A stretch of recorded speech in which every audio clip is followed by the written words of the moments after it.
सभी मेरे साथियों को राजरत्न अम्बेडकर की ओर से जय भीम, नमो बुद्धाय।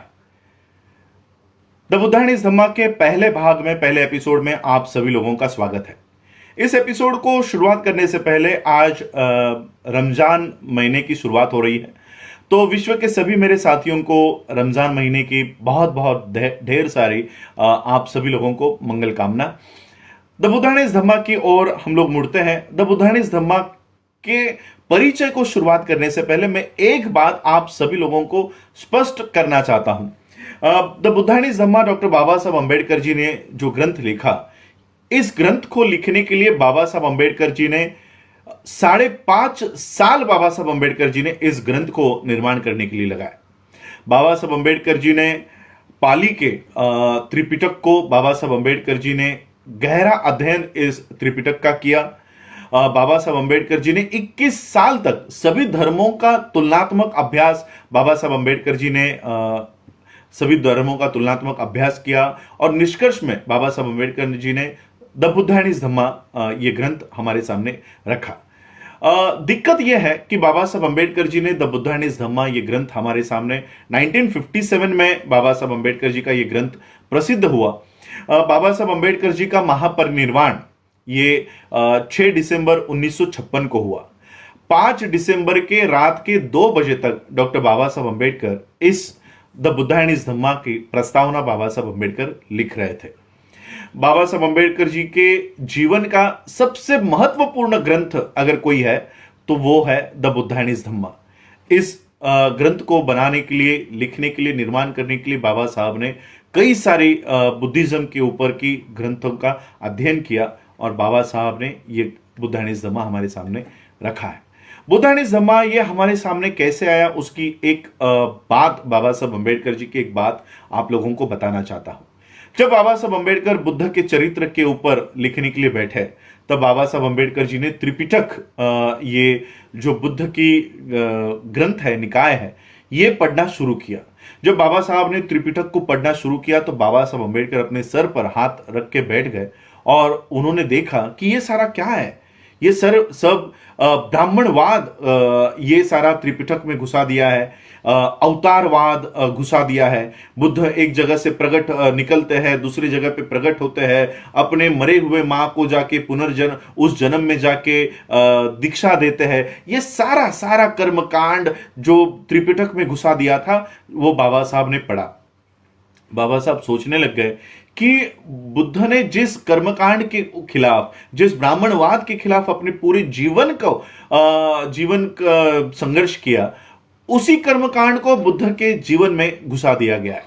बाबा साहब ने बुद्धायनीज धम्मा लिखने में एक निष्कर्ष लगाया, एक निकष लगाया कि जो बुद्धि के ऊपर, जो विज्ञान के ऊपर खरा उतरता है, केवल वही बुद्ध का है, और बाकी जो विज्ञान के ऊपर और बुद्धि को सुसंगत नहीं लगता वो सारा ब्राह्मणों का है। और बाबा साहब ने ये तर्क का फिल्टर, ये तर्क की छाननी बाबा साहब अम्बेडकर जी ने त्रिपिटक को लगाई और ये द बुद्धायनीज धम्मा हम लोगों को बाबा साहब अम्बेडकर जी ने हम लोगों को दिया। ये जेरोक्स है मेरे पास, क्योंकि ओरिजिनल, अब ये ओरिजिनल नहीं मिलती, ओरिजिनल मिलती है लेकिन इसकी जो कॉपीज है वो मिलती है, लेकिन ये द बुद्धायनीज धम्मा जब आज के जमाने में हमारे हाथ में आ जाता है तो वही धम्मा, द बुद्धायनीज धम्मा, भगवान बुद्ध और उनका धम्म हो जाता है। देखो ब्राह्मण किस तरह से काम कर रहा है। बाबा साहब ने कहीं पर भी बुद्ध का उल्लेख लॉर्ड बुद्धा नहीं किया, जिसका हिंदी या मराठी अनुवाद भगवान बुद्ध होता है। बाबा साहब ने बुद्ध का उल्लेख द बुद्धा किया हुआ है, वहीं पर हिंदी, मराठी और बाकी के जो अनुवाद है वो द बुद्धा का हिंदी अनुवाद भगवान बुद्ध हो जाता है, मराठी में भगवान बुद्ध हो जाता है। और इसलिए द बुद्धायनीज धम्मा के ऊपर बारकाई से एक एक करके आज से मैं आप लोगों के सामने ये एपिसोड्स लेकर आऊंगा। तो हम जानते हैं कि भगवान द बुद्धायनीज धम्मा और इस ग्रंथ के बारे में मैं आप लोगों को समझाना चाहूंगा। उससे पहले ये जो ग्रंथ मैं लेकर आया हूं, डॉक्टर बाबा साहब अम्बेडकर जी के जो सहकारी थे LR बाली जी, उनके लाइब्रेरी से मुझे ये प्राप्त हुई। उन्होंने मुझे ये जेरोक्स प्राप्त करा के दी। इसकी जेरोक्स हमने निकाली है। हमारे चंद्रपुर के एडवोकेट BT शेंडे सर जी ने मुझे ये जेरोक्स मुझ तक लाकर दी है। ये पढ़ने के बाद कहीं पर भी मुझे बाबा साहब अम्बेडकर बुद्ध का उल्लेख किसी भी पन्ने पर लॉर्ड बुद्धा नहीं करते, द बुद्धा करते हैं। और एक बात और एक मैं आप लोगों को इस original Buddha and his Dhamma के बारे में समझाना चाहूंगा। हर एक पन्ने पर, ये 2 पन्ने एक ही पन्ने के ऊपर मैंने ताकि इसकी जो लेंथ है वो कम हो, इसलिए मैंने 2 पन्ने एक पन्ने के ऊपर लिए हैं। हर एक पन्ने के ऊपर बाबा साहब अम्बेडकर इस तरह का चिन्ह, ये इस तरह का चिन्ह जैसे एक शिक्षक अपने बच्चों को, अपने विद्यार्थियों को सिखा रहा है, उस तरह का, इस तरह का चिन्ह हर एक पन्ने के ऊपर बाबा साहब छापते हैं।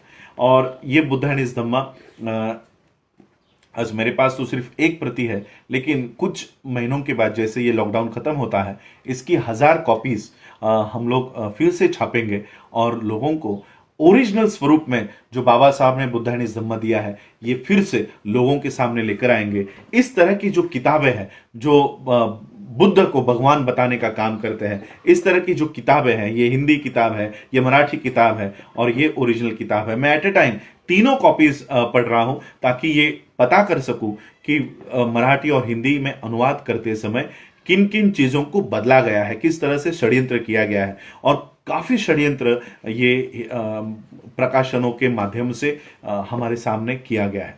तो ये सारी बातों को थोड़ी देर साइड में रखते हुए मैं आप लोगों को बताना चाहूंगा कि बाबा साहब अम्बेडकर जी ने द बुद्धा एंड हिज धम्मा का जो परिचय लिखा। बाबा साहब अम्बेडकर जी अपनी आखिरी सांस तक, क्योंकि 5 दिसंबर 1956 की रात की जो नींद बाबा साहब अम्बेडकर जी को लगी, वो हमेशा के लिए फिर बाबा साहब अम्बेडकर जी की वो नींद से बाबा साहब कभी उठ नहीं पाए। वो आखिरी दिन बाबा साहब अम्बेडकर जी का था और आखिरी दिन तक बाबा साहब अम्बेडकर अपने परिवार की विल नहीं बना रहे थे। अपने परिवार को, अपनी संपत्ति किस किस को क्या क्या देना है, इसके ऊपर बाबा साहब अम्बेडकर काम नहीं कर रहे थे। तो मेरा समाज, मेरे अनुयायी, मेरे बाद जिस व्यवस्था को, जिस एक नई व्यवस्था को मैंने मेरे समाज को दे दिया है, उस समाज के लोग किस तरह से बुद्ध का पालन करेंगे, बुद्ध धम्म का पालन करेंगे, उसके लिए बाबा साहब अम्बेडकर ये बुद्धा एंड हिज धम्मा बाबा साहब अम्बेडकर लिख रहे थे, बना रहे थे, ताकि मेरे बाद मेरा समाज एक अच्छे मार्ग पे चले। और वो मार्ग क्या है उसका पूरी एक एपिसोड्स में हम आपके सामने लेकर आएंगे। तो सबसे पहले शुरुआत करते हैं परिचय को लेकर। बाबा साहब अम्बेडकर बुद्धा एंड हिज धम्मा का परिचय लिखते हैं और परिचय में बाबा साहब अम्बेडकर लिखते हैं कि एक बहुत बड़ा वर्ग भारत के लोगों में, एक बहुत बड़े वर्ग के लोगों में यह भावना निर्माण हो रही है और बुद्ध के प्रति उनकी जो आस्था है, उनकी जो इंटरेस्ट है, यह बढ़ते जा रहा है। और उनकी एक मांग है कि बुद्ध का जीवन और बुद्ध की शिक्षाओं के ऊपर एक कथन करने वाली, एक उनकी जीवन को सामने लाने वाली, सुसंगत तरीके से सामने लाने वाली एक ग्रंथ हमारे पास होना चाहिए। बाबा साहब लिखते हैं कि किसी भी अबौद्ध को, जो बौद्ध नहीं है, उसको बुद्ध के जीवन के ऊपर और बुद्ध के शिक्षाओं के ऊपर लिख पाना यह बहुत कठिन काम है। निकायों में जो निकाय बुद्ध के हमारे सामने है, उसको अगर हम पढ़ते हैं तो बुद्ध का जीवन, बुद्ध की शिक्षाओं को सुसंगत तरीके से रख पाना यह बहुत कठिन काम है।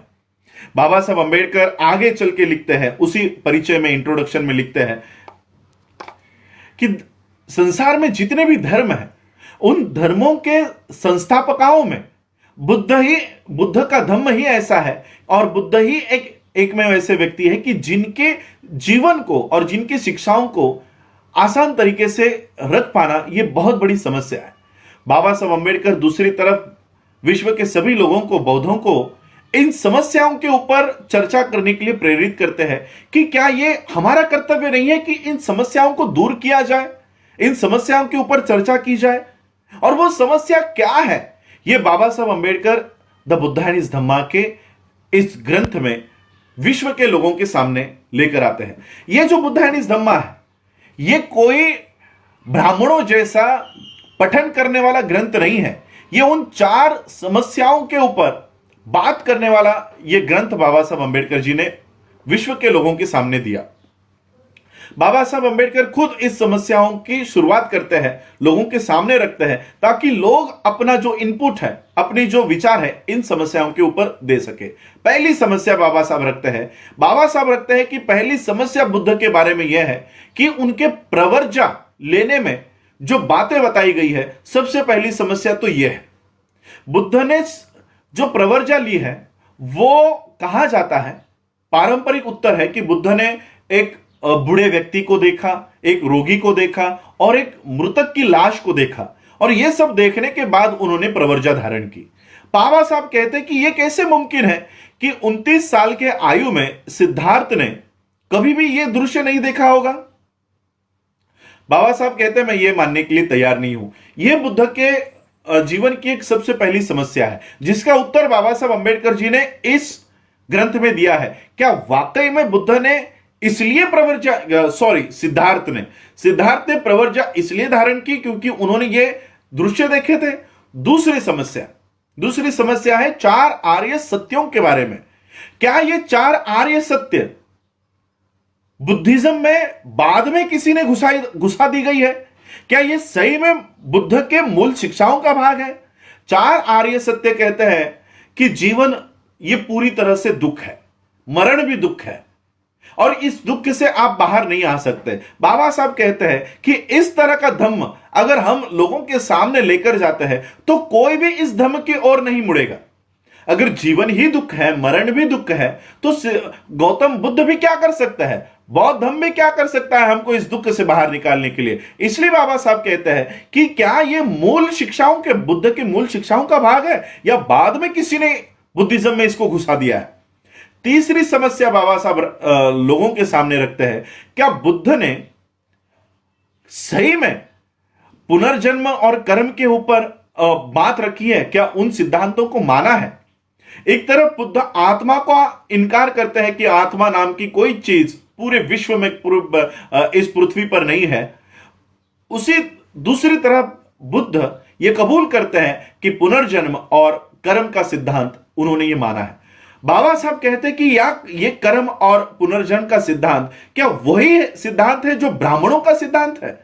इसके ऊपर भी ये बुद्ध एंड हिज धम्मा ये उत्तर देता है। और चौथी समस्या भिक्षुओं के बारे में है। बाबा साहब कहते हैं क्या भिक्षु का काम सिर्फ एक पूर्णत्व प्राप्त किया हुआ मनुष्य तैयार करने का जो हेतु है, क्या वही हेतु सिर्फ बौद्ध भिक्षुओं का है? क्या बौद्ध भिक्षु एक सोशल सर्वेंट नहीं है? क्या उसका काम समाज का सेवक बन के समाज की सेवा करने का काम बौद्ध भिक्षुओं का नहीं है? तो ये 4 समस्या बाबा साहब अंबेडकर जी ने बुद्ध एंड हिज धम्मा के माध्यम से इसके ऊपर हल निकालने का काम बाबा साहब ने बुद्ध एंड हिज धम्मा में किया है। कल के एपिसोड से हम देखेंगे, पहली समस्या के ऊपर हम लोग ये बात करेंगे कि क्या वाकई में बुद्ध ने ये सारे प्रसंग, एक रोगी, एक मृतक और एक लाश को देखा, इसलिए सिद्धार्थ ने प्रवर्जा धारण की और वो बुद्धत्व का निर्माण उन्होंने किया, प्राप्त किया। इस समस्या के ऊपर हम लोग पहले अध्याय में, पहले चैप्टर में हम लोग बात रखेंगे। बाबा साहब अंबेडकर जी की the Buddha and his Dhamma के ऊपर डिटेल में, सादे और आसान तरीके से हम लोग ये बात पूरे विश्व के लोगों के सामने लेकर आएंगे।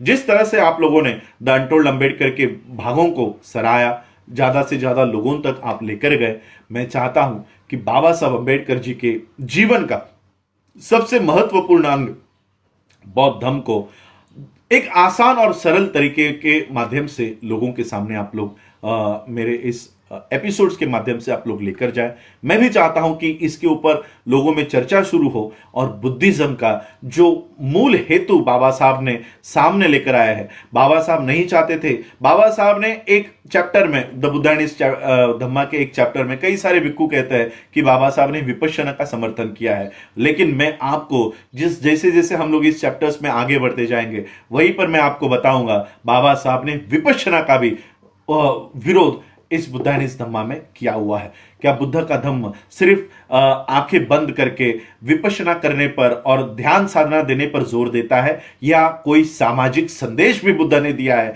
बाबा साहब ने ये सारा मूल इस ग्रंथ के माध्यम से हमारे सामने लेकर आया है। आप इस एपिसोड को भी चाहेंगे, ऐसी कामना करता हूं। आप लोगों ने मुझे सुना, उसके लिए आभार, धन्यवाद। जय भीम, जय भारत, जय बुद्ध।